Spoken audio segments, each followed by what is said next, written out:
유다의 왕 요시아의 아들 여호야김 넷째 해, 곧 바벨론의 왕 느부갓네살 원년에 유다의 모든 백성에 관한 말씀이 예레미야에게 임하니라. 선지자 예레미야가 유다의 모든 백성과 예루살렘의 모든 주민에게 말하여 이르되, 유다의 왕 하몬의 아들 요시야 왕 13째 해부터 오늘까지 23년 동안 여호와의 말씀이 내게 임하기로, 내가 너희에게 꾸준히 일렀으나 너희가 순종하지 아니하였느니라. 그러므로 여호와께서 그의 모든 종 선지자를 너희에게 끊임없이 보내셨으나 너희가 순종하지 아니하였으며 귀를 기울여 듣지도 아니하였도다. 그가 이르시기를, 너희는 각자의 악한 길과 악행을 버리고 돌아오라. 그리하면 나 여호와가 너희와 너희 조상들에게 영원부터 영원까지 준 그 땅에 살리라.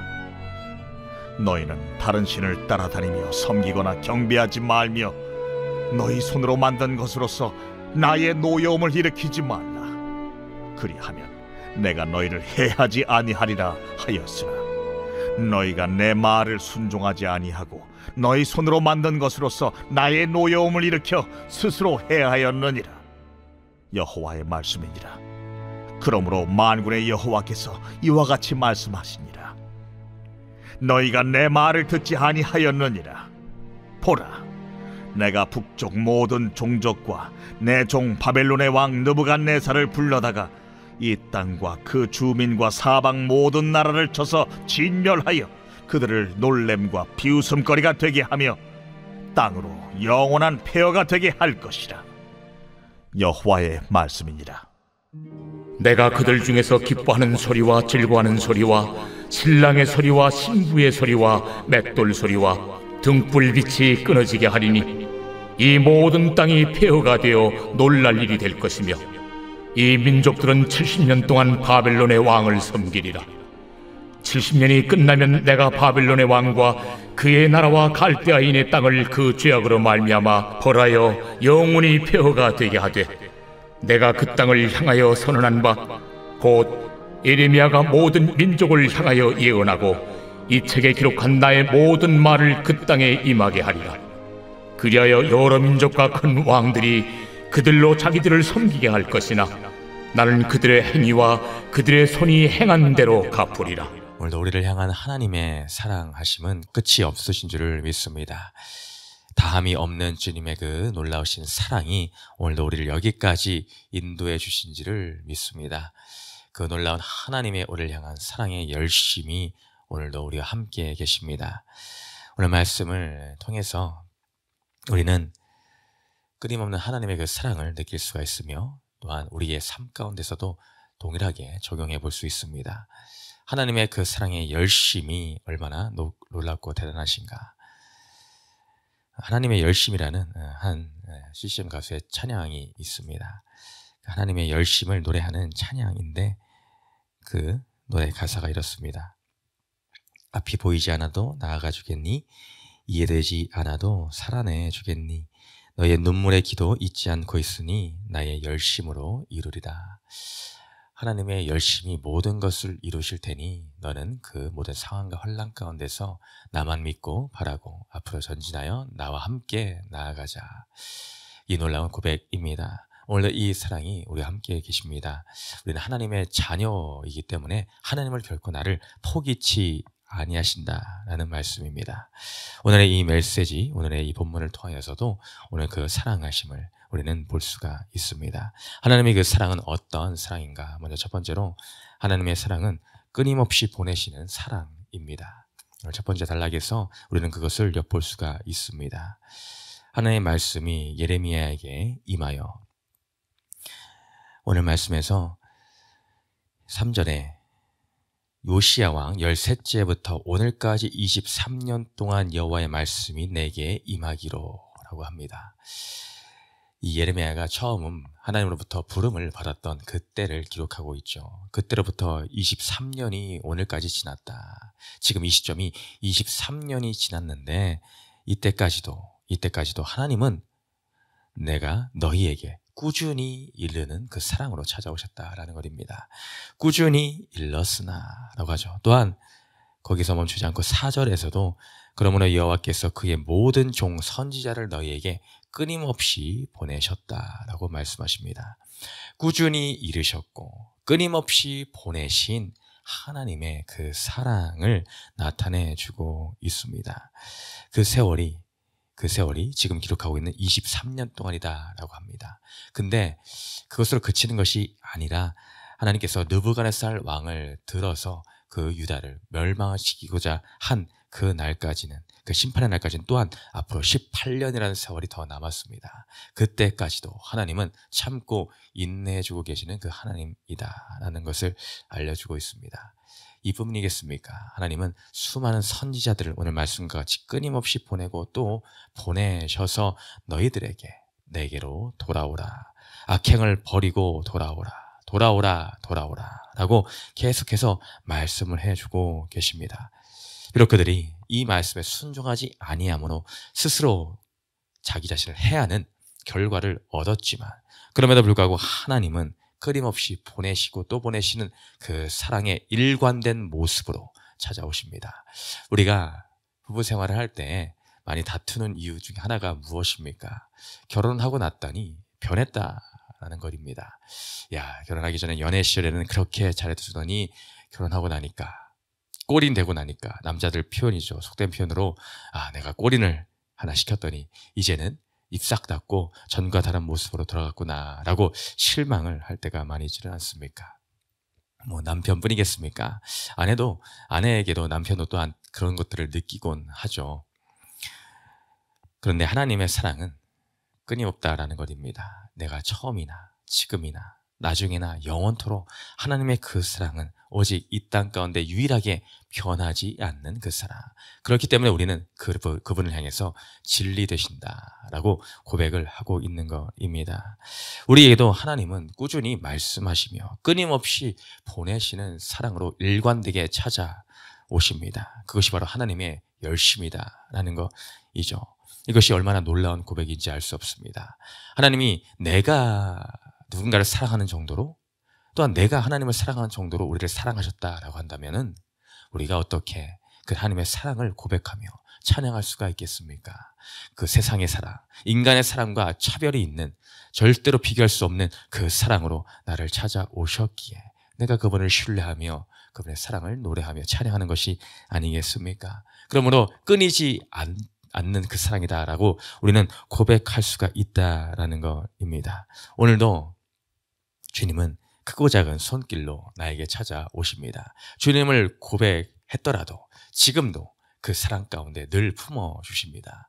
오늘도 누군가를 보내서 나에게 말씀해 주시고, 예레미야와 같은 누군가를 보내서 나에게 또한 손길을 내밀어 주십니다. 또한 그뿐 아니라 수많은 사람들의 손길을 선지자를 보내듯이 끊임없이 보내고 보내셔서 이렇게 해서 깨닫게 할고 저렇게 해서 깨닫게 할고, 하나님은 끊임없이 나에게 딱 맞는 모양으로 하나님의 섭리를 따라 오늘도 보내주고 계시는 그 하나님, 결코 나를 혼자 혼자 놔두시 않는 그 하나님께서는 가장 완벽한 완전한 나를 향해서 보내주신 분으로 성령님을 또한 예배해 주신 줄을 믿습니다. 내가 너를 결코 그와 같이 버려두지 아니하고 너희에게로 오리다. 이 약속의 말씀보다 더 든든한 말씀이 무엇이 있겠습니까? 하나님의 그 성령까지 보내주셔서 내가 너를 잠시도 홀로 두지 않겠다, 끊임없이 너에게 보낸 사랑의 결정체가 또한 바로 우리 성령님인 줄을 믿습니다. 오늘도 그 성령님과 날마다 동행함에 놀라움을 누리는 우리 모두가 되기를 소망합니다. 또한 두 번째로 하나님의 그 사랑은 느부갓네살을 붙이시는 사랑이십니다. 두 번째 단락에서 하나님은 느부갓네살 왕을 향해서 이렇게 표현합니다. 보라, 내가 북쪽 모든 종족과 내 종 바벨론의 왕 느부갓네살을 불러다가.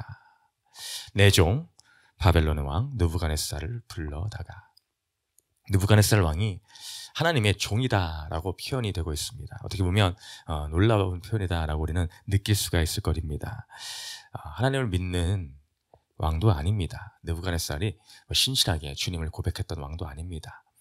이방 왕이요, 정말 원수와 같은 나라의 왕이라고 할 수 있는 이 느부갓네살 왕. 그럼에도 불구하고 하나님은 이 악인을 들어서 당신의 백성들을 위하여 때로는 잠시나마 사용하실 때가 있다라는 것입니다. 이것은 하나님이 이방인을 들어서 이 시련을 허락해 주셨다라는 것이죠. 그들이, 나의 백성, 나의 자녀들이 하나님의 순종함이 없으니 이 느부갓네살을 들어서라도 깨달음으로 돌아오게끔 하나님은 역사하신다라는 것이죠. 우리의 생각과 우리의 한계를 뛰어넘어서 때로는 역사를 하시는 하나님이십니다. 저런 자를 들어서, 저런 사람에게 하나님이 들어서 나를 연단하는 도구로 사용하신다고 라고 납득이 때로는 되지도 않는 여러 가지 모양을 통해서 이렇게 해서 저렇게 해서라도 나를 돌이킬 수만 있다면 하나님의 이 모양 저 모양으로 우리에게 찾아오시더라라는 것입니다. 우리의 주위에도 이러한 원수와 같은 자들이 있을 수 있습니다. 하나님은 때론 그를 보내주십니다. 느부갓네살 왕의 역할을 감당하게끔 그를 들어서 우리에게 찾아오십니다. 이것이 하나님의 또 다른 모습으로 우리에게 찾아와 역사하시는 모양이다라는 것이죠. 그를 통해서 나에게 생각지 않은 70년이라는 바벨론의 포로와 같은 시기를 경험하게 하십니다. 여러분에게 있어서 느부갓네살은 누구이십니까? 직장에 상사가 먼저 떠오르신 분도 계실 것입니다. 정말 이렇게 혹독한 상사가 있을 수 있는가? 이러한 자를 나에게 붙여주셔서, 이러한 사장을 나에게 붙여주셔서 내가 이러한 자를 섬겨야 되는가? 라고 이해하지 못할 그 상황. 그럼에도 불구하고 하나님은 그 나의 이해와 나의 생각을 뛰어넘는 느부갓네살로 찾아와 나를 연단시키는 도구로서, 나를 깨뜨리는 도구로서 때로는 사용하십니다. 우리는 그때 오히려 고백해야 되죠. 내 죄가 얼마나 크고 나의 교만함이 얼마나 끼어지지 않으면은 내가 그토록 미워하는 저 사람을 들어서 나를 이렇게까지도 깨뜨리고 계실까? 나를 이렇게까지도 연단하고 계실까? 내 죄가 더욱 크구나. 나의 죄가 너무나 놀랍고 깊구나 라는 것을 우리는 더욱더 고백하며, 오히려 우리는 그때에 주님, 그러므로 나는 내 죄악을 회개함으로 나아갈 수밖에 없습니다. 내 죄가 이토록 크고 깊고 짙은 죄악이었군요 라고 하며 우리는 그 70년의 그 때를 묵묵히 주님께 회개함으로 나아가야 하는 모습으로 우리는 고백해야 될 줄을 믿습니다. 또한 하나님의 사랑은 마지막으로 그럼에도 불구하고 언약을 지키시는 사랑이다라는 것입니다. 세 번째 단락으로 통해서 우리는 그것을 알 수가 있습니다. 여호와의 말씀이니나 70년이 끝나며 우리에게 소망을 주시는 메시지를 남겨주십니다. 70년이 끝나며 그 70년의 때는 반드시 마침표를 찍는 날이 있다라는 것입니다. 지금 한치 앞길도 보이지 아니하는 고난의 70년의 터널을 지나가고 있는 우리 성도님들에게도 참으로 이 말씀이 위안이 되기를 소망합니다. 희망과 하나님의 놀라운 비전이 되기를 소망합니다. 하나님은 당신의 택하신 그 자녀를 멸망으로, 낙심으로, 좌절로, 실패로 끝나기를 원하지 않으십니다. 하나님은 그 신실하신 언약, 당신의 이름을 걸고 맹세하신 그 언약이 있으시기 때문에 반드시 그 언약대로 이루시는 분이십니다. 내가 너를 향한 생각을 내가 아노니 재앙이 아니라 평안이요 장래의 소망을 이루려 하는 것입니다. 우리 주님은 절망의 하나님이 아니십니다. 우리는 절대로 이것을 믿어야 됩니다. 신뢰해야 됩니다. 신실하신 그 하나님께서 약속하셨듯이 그분은 소망의 하나님이신 줄을 우리는 믿습니다. 갈라디아서 4장 7절에 우리는 하나님의 아들이기 때문에 이런 약속을 주십니다. 그러면 내가 이후로는 종이 아니요 아들이면 하나님으로 말미암아 유업을 받을 자니라. 우리는 이제 종이 아닙니다. 저 이방인과 같은 민족의 사람들이 아닙니다. 그런 신분을 가진 자가 아닙니다. 이제 종이 아니요 아들이기 때문에 따라오는 것이, 자연스럽게 쫓아오는 것이 무엇인가? 아들이면 하나님을 말미암아 유업을 받을 자니라. 바로 그 약속의 땅, 너희가 70년의 그 생활을 끝내고 나면 내가 그 약속의 땅 다시 너희를 유다 이 땅 예루살렘으로 돌아오게 하리라. 그리고 회복하게 하리라. 라는 이 말씀, 이 하나님의 열심의 그 사랑하심이 오늘도 우리를 이끌어내어 결국에는 천국의 그 소망을 가지고 나아가는 우리의 백성들, 하나님의 자녀의 그 백성들로 그 자리에 세움을 받게 되는 줄로 믿습니다. 오늘도 그 사랑이 오늘도 끊임없이 나를 향해 부어주고 계시며, 때로는 느부갓네살 왕을 통해서 나를 깨뜨려 하나님의 자녀로 바로 서게 하시며, 결국에는 70년의 세월을 통과하여 하나님의 백성의 자녀의 천국의 그 자리로 두시는 그 하나님을 오늘도 소망 삼아 한 걸음 한 걸음 주님과 함께 동행하시는 저와 우리 성도님 되시기를 주님의 이름으로 축원드립니다. 두 번째 질문 읽고 마칩니다. 시작. 하나님이 내게 주신 경고의 말씀은 무엇입니까? 그 말씀을 듣고 무시했습니까? 회개했습니까? 말씀을 기억하며 기도하십니다. 사랑과 은혜가 풍성하시는 하나님 아버지, 주님은 우리를 사랑하시되 끝까지 사랑하시는 하나님의 신실하심을 오늘도 우리가 찬양합니다. 주님의 사랑이 크고 놀랍고 깊고 넓음이 오늘도 찬양해도 끝이 없음을 내가 고백합니다. 주님, 그렇기 때문에 너무나 감사합니다. 끊임없이 보내주시는 말씀하시는 그 사랑, 때로는 내 죄악이 너무나 크고 깨뜨려지지 아니하므로 원수 대적과 같은 느부갓네살 왕을 들어서 70년의 고난의 때를 허락해 주시는 그 사랑, 또한 언약의 말씀을 따라 70년을 통과한 뒤에는 영원한 참 소망을 주시는, 안식을 주시는 그 사랑, 그 사랑이 오늘도 우리에게 덧입혀 주시니 감사드립니다. 말씀에 비춰 우리의 삶이 주님의 이 사랑으로 물들어 있음을 깨달아 한 걸음 한 걸음 감사함으로 주님과 동행하게 하여 주시옵소서. 감사함이 예수님의 이름으로 기도드렸습니다. 아멘.